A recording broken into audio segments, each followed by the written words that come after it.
What's up, everybody? Welcome back to Perhaps. And today we're going to talk about me turning 33, my Jesus year, some thoughts on getting older, and also some thoughts on some of the new generation stuff, such as looksmaxxing. We're going to get deep into it, everybody. Thank you for being here. Once again, I got to say at the top, I got a book coming out June 23rd called You Don't Need a Calling, an Anti-Capitalist Manifesto for a Life of Purpose. Go pre-order it. But I also wanted to bring it up because I got an email this morning from the publicist at the publisher that I'm on, Broadleaf Books, and I'm really excited. So she sent me a whole bunch of information that I was waiting on. And yeah, just a bit about some of the marketing strategy we're going to try to do. And we're talking about a bit about that of like, okay, who can we reach out to try to like get reviews and some interviews. And so I'm excited because I want to do as much as I can. I want to get on as many podcast interviews that I can, as many collaborations as I can. I just really want to talk about this book with y'all. And so that's coming up. I'm excited. June 23rd, go pre-order it. And today, I'm thinking about. Oh yeah, by the way, we're going hard, people, for the promotion of this book. And so another thing I wanted to mention is we brought back this podcast. So we've been going every week. I've been posting on Instagram again lately. And so if you want to hear from me throughout the week instead of just the podcast, and if you're not following me on Instagram, go follow me at whoisdamon. I'll be posting reels and carousels, little writing and stuff like that. It'd be cool to see you there. Now, let's talk about it. Next Tuesday, I'm turning 33. Finally. My Jesus year, as they say, because Jesus died at 33. Or rather, was killed at 33, executed, crucified. And it's interesting because when you're young, like a kid, even as a teenager, even early 20s, 33 seems so old. It just seems like your life's over by then. And you're hoping that every dream you've ever had growing up, every goal, every accomplishment you hope for, that you hope that you would fulfill it definitely before 33. Because if you don't by 33, then something must have gone horribly wrong. Because by then you're old. And your 20s feels so dramatic, so urgent, so chaotic, so almost like apocalyptic.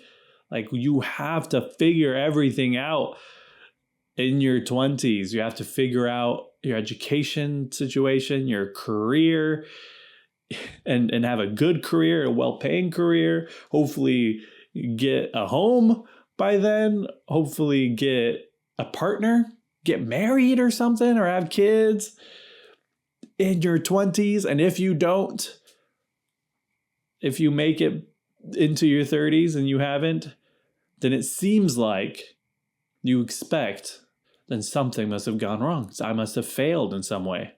And then you actually get to your 30s and it's like, oh, one, those 20s went by faster than I thought they would. Two, everything that I was hoping to accomplish in my 20s ended up being way harder than I thought it would be. And maybe I did some of it, maybe I didn't for other parts of it. And also, to add on to that one, some of those goals and desires I may have had when I was younger, I now realize are ridiculous. And three, realizing you have a lot of time left. Like, why was I thinking my 20s are like all I have? And a big part of it is our culture, the youthification of culture, the youth focus of advertising in our culture that makes it, and also especially in the entertainment industry, seems like the people that they prop up as the American Idols tend to be younger and younger and younger. And that could really feel like, oh, that is your life.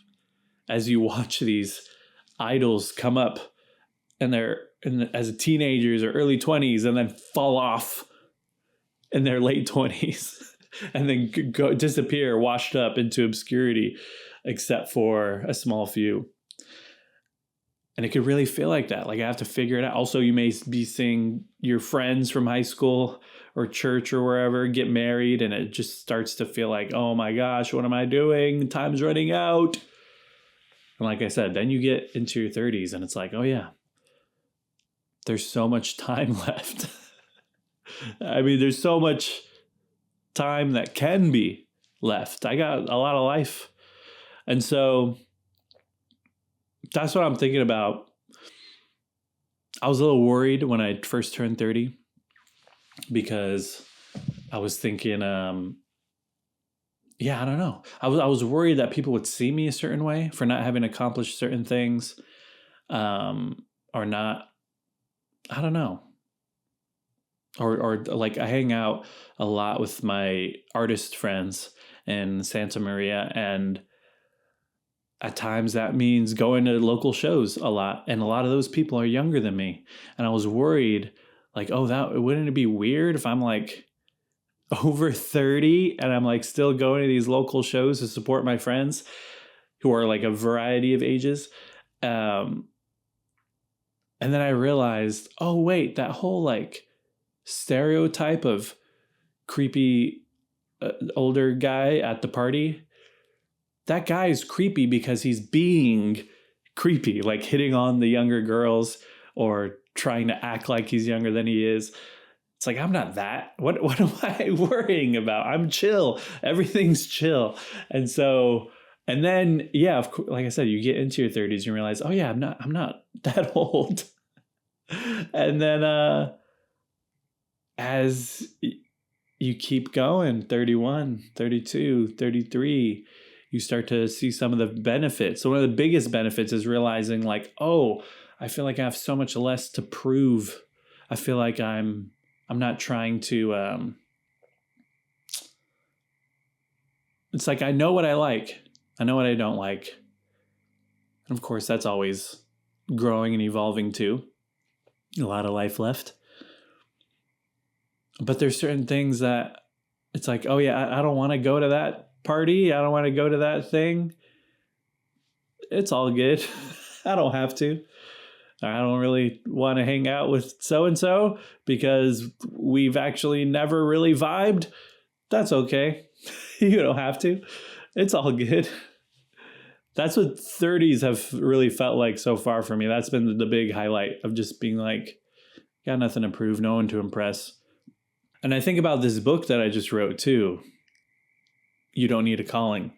And so much of it is about purpose and getting a different perspective on purpose and challenging our ideas of purpose and calling and meaning of life that's focused on this linear progression.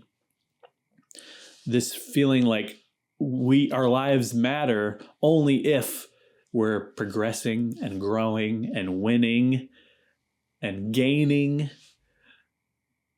And I talk in one of the chapters about how that's largely influenced by capitalism, but also Western colonialism, and even a bit of manifest destiny, which saw as God is the one that's giving us this land that we gain and use their resources. And we keep growing and going up, keep expanding, keep accumulating. And when that starts to go down or stagnate, it feels like, oh my God, what did we do wrong? I guess God must be angry at us.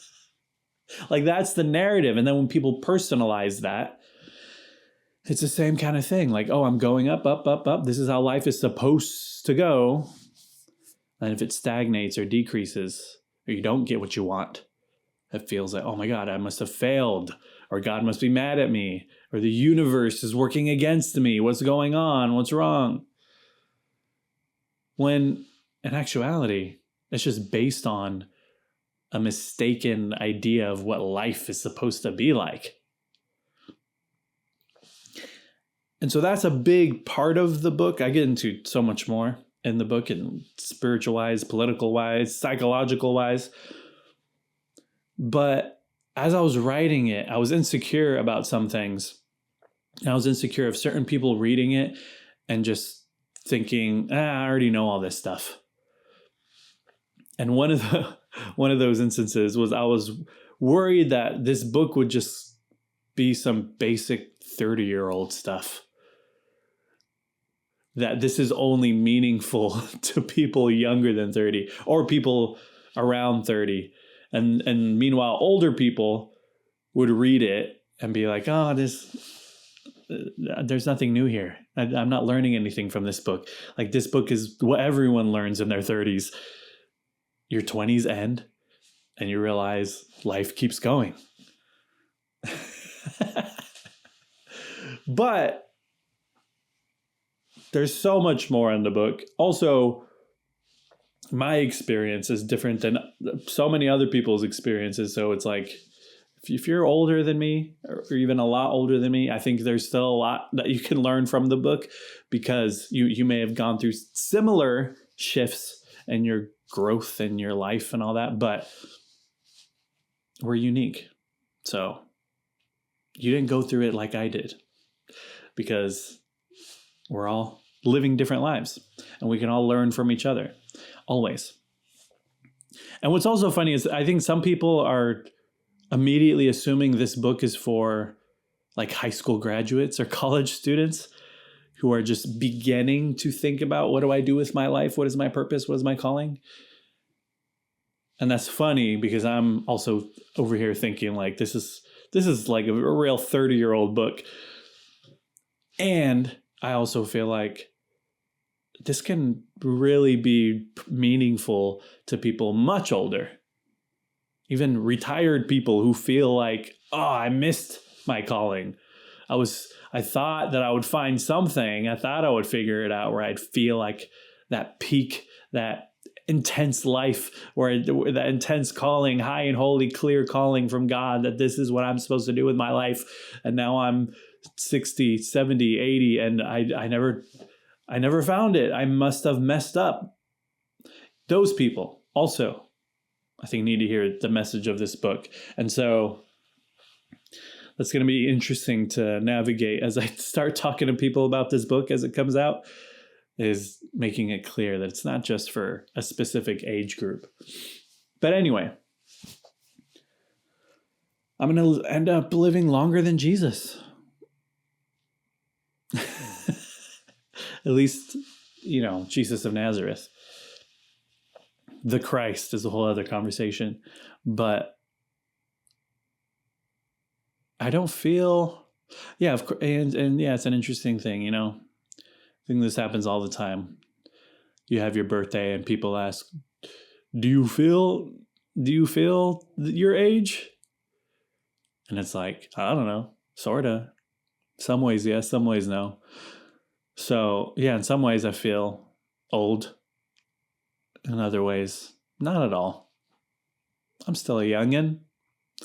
And speaking of feeling like I'm still a youngin' and also feeling a little old, let's talk about the new gen. Let's talk about some of these new memes. Now, I've always been very online since I was a teenager. And I've always usually been pretty like in the know of new internet trends and memes and slang and what people are talking about and who's popular, because I do internet content stuff. And so I've always paid a lot of attention to like, what are the new content creators? What are they doing? Why do people like them? That's always been interesting for me. And it's also just helped in general. And then like when I'm putting together stuff and what to say, I mean, really like what platforms are people paying attention to and what kind of stuff is working? That's just like interesting for me to keep up on. And because I talk a lot about politics and religion, I also paid attention a lot to the internet politics and internet religion and the movements and evolution of that, and young people getting into politics, and you got the alt-right like 10 years ago, and you got these leftist movements on the internet and doing some internet activism. Also, people finding very conservative religion through the internet and bonding over that, but also not going to church. Like, there's a bunch of just interesting little things that have happened on the internet and religion and politics that I've been pretty up to date on. So with all that context, I just wanted to say, whenever there would be some sort of new internet trend or meme or word, I kind of prided myself in being in the know. Meanwhile, everyone else my age would be like, what are people talking about? I have no idea. What are these kids doing? And I knew. I knew about 6'7". Doesn't mean I'm going to come on here and say 6'7". I know what it means. I'm in. I know. I'm just in the know. That's all. That's all I want to do. I just want to be in the know. I don't have to be a part of it. But all of that to lead up to this, it's finally happening, people. It's finally happening that I'm starting to be like everyone else my age and lose touch. And I realized that when Clavicular blew up. Clavicular, or Clav for short, is a new streamer, mostly through the Kick streaming platform. And it's weird to explain. The people who already know who he is are probably rolling their eyes, being like, oh my God, I can't believe we're talking about this right now. Everyone else is like, I have no idea what you're talking about. Fill me in. I got you. I got you.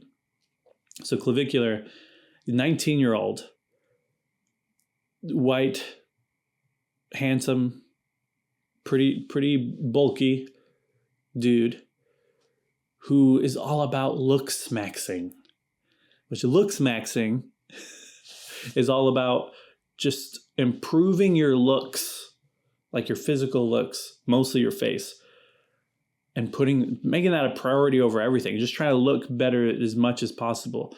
Sometimes that looks like working out.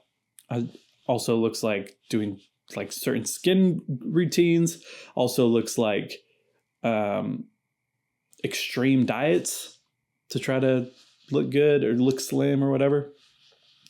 Also looks on the extreme end on drug use to try to get a certain look, or even plastic surgery, try to get a certain look.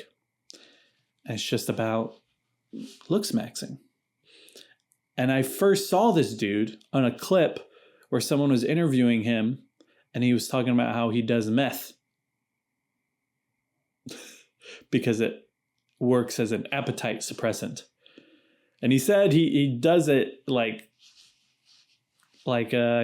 his whole argument, he was trying to make it sound very rational, like he's not addicted to it. It's just he does it for a very specific purpose at a very specific dose to suppress his appetite, to remain slim.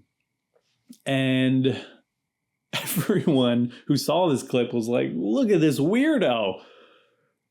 And I thought that was going to be it. Everyone was just going to declare him a weirdo and ignore him. And then he started streaming on Kick, and all of these clips started going around. And Kick, when they sign people, because that's, some people may not know that, like YouTube and Twitch and Kick and some other streaming platforms that have come and gone will sometimes sign certain creators they'll give them a bunch of money to stream on their platform. And that just helps keep people on the platform when they can reach out to the bigger creators and get them to stream exclusively through their website. And so something that comes with Kick deals is a whole budget for clippers, which are just people who have social media accounts where they just post like 30-second to a minute long clips from the live stream. And the live streams are usually several hours long. And so a lot of people only know some of these streamers just through these random clips that will come up on Instagram, TikTok, YouTube, or Twitter. Twitter's a big one for the Kick guys. And so I kept seeing these clips go on and on and on. And I made sure to give that context to know that this isn't just fans posting clips. These are people who are being paid to post clips, and that's just their job all day, every day, just posting Kick clips, and some of them just for certain streamers. And so, and a lot of these people will post captions or headlines that are just making stuff up. And so it's just to get clicks, just to get views, just to keep that person's face in people's feeds. So I kept seeing these clips of this guy actually getting popular and people liking him. And of course, a lot of people being like, this guy's ridiculous. But other people being like trying to be friends with him because he's the new popular thing, the trending topic. Another thing he would, also just weird advice he would give that has gotten popular. Another thing is bone smashing, where you either use a hammer or your fist or something to smash your cheekbones, because there's a theory that if you break something, or if you do a mini fracture in your cheekbones, it'll grow back stronger, and then you'll have larger cheekbones and looksmaxx. Don't do that, people. Don't do that. But this guy's walking around, and you see some pictures and videos of this Clav guy with bruised cheeks, like slightly bruised cheeks. And it's like, oh my God, he's really doing this. And another thing you may have heard, like the common thing going around is, did you see the ASU frat leader mogged? Or did you see? Sorry, let me say it right. Did you see clavicular got mogged by the ASU frat leader? And now that's just a line people will just repeat. You may have seen that in random comments. But it's a line people repeat because they know it sounds incomprehensible. They know that people will be like, what are you talking about? And that's the joke. Very similar to the whole 6'7" meme. The joke, the funny thing of 6'7" is someone saying, what? What is that? Why do you keep saying that? What does that mean? That is the joke of 6'7". That is a lot of Gen Z humor, which a lot of millennials have a tough time understanding, because a lot of millennial humor is based on references and inside jokes. A lot of Gen Z humor is like, let me say something nonsensical, and the part where I laugh is the part where you say, what? And but yeah, there was a clip of this this frat leader from ASU had a huge frame in his shoulders, his buff. Oh yeah, that's the actual line. Did you see clavicular got frame mogged by the ASU frat leader? So he just like pulled up. He's like, I mog you. By the way, mog, let me explain that. It's sort of like an acronym. It's started as an acronym, as like alpha male of the group, and then got shortened to male of the group and became mog. And mogging someone is like outperforming them or dominating them, outshining them. And so the goal is like looksmaxx, look really good, so you can mog people and make them feel diminished and less attractive than you. This is all silly. This all, of course, is tangled with brain rot content as well. But I wanted to talk about it, not just to be like, oh yeah, I'm getting kind of old, but also I wanted to give a bit of context to like what is happening with our children. And before I do that, I wanted to read one more thing. I found this post on Reddit, on the Confessions subreddit. I'm pretty sure it's real. It may be fake.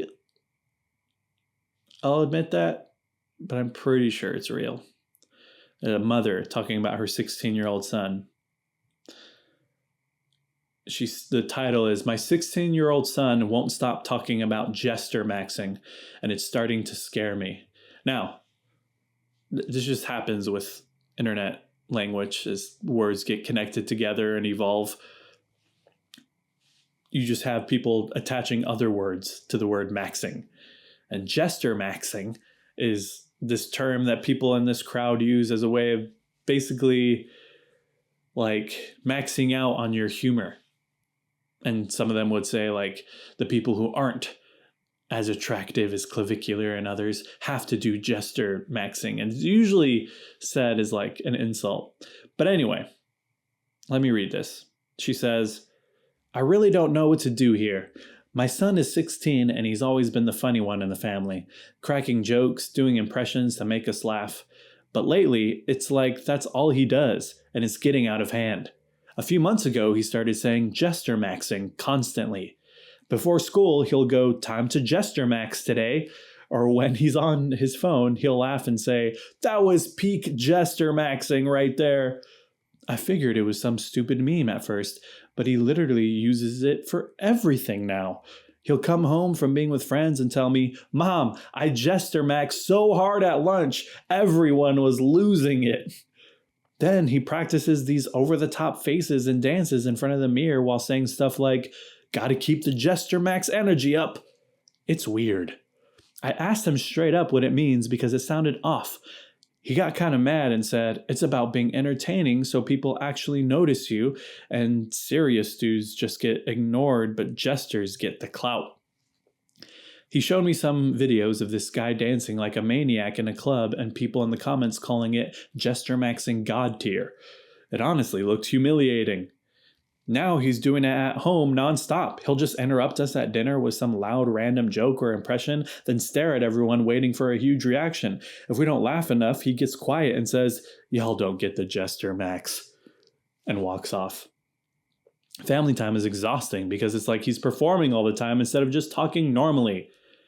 I'm starting to worry this is connected to some bad online stuff." And she goes on to say she looked up a little bit about looksmaxxing and got even more worried and concerned, especially because a lot of this stuff is associated with some super misogynistic stuff. Because the real origin of this stuff isn't with the new gen. It's from my generation. Even a bit older. From like 10 to 15 years ago. 15 to 20 years ago. Starting with incel forums, which were about 15 years ago, I believe. Incel, for those who don't know, involuntary celibate, short for that, began as these people are actually, people don't know this origin, that it was started by a woman that just wanted to have a bit of community online, sharing their struggles with wanting to have sex and wanting to have romantic partners, but being unable to, either because it's hard to socialize with people or they feel like they're not attractive, stuff like that. And it quickly got taken over by a bunch of misogynistic men. And now people, whenever they tell the origin story, they leave out that it was actually started by a woman. And it totally got taken away from her. And it was just a bunch of dudes at first, just genuinely being vulnerable with each other about their struggle with being involuntarily celibate. And then it just got real misogynistic, where they started being very angry and hateful at these women who wouldn't sleep with them. And then they developed all of these theory, and there's some intermixing with the bodybuilding forums as well, which I don't know. I wasn't there, by the way. I don't know this because I was there. Let me make that clear. I wasn't on these forums, but a reason I learned this is because of the political connections and the connections that ended up evolving into alt-right stuff. And yeah, and anyway, let me go back. So yeah, some intersection with the bodybuilding forums, and they developed these ways of judging people's looks and measuring people's looks, like some real old school phrenology stuff. And basically judging like you have to have this exact symmetrical type of face. Your nose has to be exactly this size, your chin, your jaw, your eyes, all of that measured a certain way will get you rated from 1 to 10. And it's all based on these measurements in your face. And then with that would come this narrative that girls are always trying to get someone out of their league, someone whose measurements in their face is always way above the measurements in their face and those girls' faces. And that added on to this hate for women and the way that they would talk about women being so misogynistic, and how basically women are just not as smart or not as wise or not as discerning as men. And then with that, with the comparing men to other men as well, came this whole culture of men trying to mog other men, trying to be the alpha male above other men and trying to impress other men. And so people have pointed out a bit of the gayness in this internet subculture. Seems like there definitely is some gay energy that is being manifested through this very weird, indirect, misogynistic internet culture. Because so much of it is about like how do I look compared to other men, and how could I look better than other men, and how do I get those men to acknowledge me as more attractive than them. And all of this looksmaxxing, mogging, I can't remember. There's a whole list of other slang terms, comes from this world. I saw a meme recently that said like something like, you really know like you've been on the internet a lot when you could look at today's internet slang and know what came from African American vernacular English and what came from incel forums. And now they're all just tangled together in brain rot. And why does all this matter? Well, let me say this. I think there's something interesting here. One, a lot of young people are on this, are like obsessed with this type of thing right now, with these creators. And it is interesting being older and feeling out of touch with this stuff, and at the same time being more aware of its origins because I'm older than a lot of these kids who are repeating these terms now. And what I see in all of it, in clavicular, and the kids who love clavicular, even in this gesture maxing kid, the people who get really obsessed with looks maxing, it seems to be very appealing to men who have trouble talking to girls. I mean, all this incel stuff usually does. And the thing with looks maxing is, I think it's what it's really about is trying to be hot enough that girls will just come talk to you, which would mean you don't have to learn to socialize. If you're hot enough that you just get girls through being hot, then you don't have to learn how to talk to girls, listen to girls, show interest in a girl, pursue a girl. You just get them. And I think that's very appealing to a young generation that has increasing difficulty in socializing. It's very, very hard. You see that with internet usage, phone usage, increasing isolation in our society. It's harder and harder and harder for younger people to socialize. Each like new batch of this generation, it's harder and harder for each younger one. And then they find these, and then you even find like the manosphere, the red pill stuff. Some people like Andrew Tate who are just like, get rich and buff and show off your cars and jewelry and all that and your money. that sounds a lot more appealing to young men than learning to listen to a girl. And so I think we're going to see a lot of that as these years come. A lot of quick fixes to avoid learning how to be in community.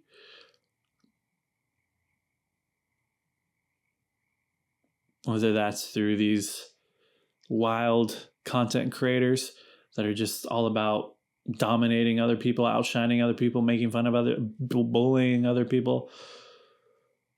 And also this misogynistic trend in online content, racist content creators. This whole thing, I think, is just really, really finding a place among so many young men because they just feel like they don't want to learn how to socialize. They feel like it's too hard. I feel like it's way harder than it actually is. And so to avoid that, they just want to be nihilistic and chaotic and bigoted and find community with other men that are on the same wavelength. And I think a lot of these dudes get into it for attention, because that's another way of skipping necessary socializing. Like this Chester Maxing 16-year-old kid. It's like, if I could just be the jester and just constantly loud and trying to entertain everyone all day, every day, then I can skip having conversations with people and showing interest in their lives and learning from them and listening to them. I can just get all these friends through just stealing attention in every room that I go in. And I think it's just a maturing thing that a lot of people have to go through. And just realizing, like, don't try to get friends, don't try to get attention, don't try to get community through impressing people. That's usually fickle community anyway. Instead, try to get that much needed human community through serving people, listening to people, showing interest in people, being there for each other. Yeah, that sounds way more boring than looksmaxxing, I know. But that's the type of community, that's the type of friendships and relationships that will last. And that's what I know at 33 in my wise old age. Okay, so listen to me. If you're younger than me, trust me. Listen, I'm 33. I'm Jesus's age. I know what I'm talking about. Okay? If you're older than me watching this, you already knew all this. I know you already knew everything I said. Thank you for watching anyway. Thank you for listening anyway. I appreciate you all. I'm messing around, of course, but for real, I appreciate you all listening, no matter how old you are. And glad you showed up this week. And I'll see you all next week for another podcast, okay? All right, cool. Bye-bye.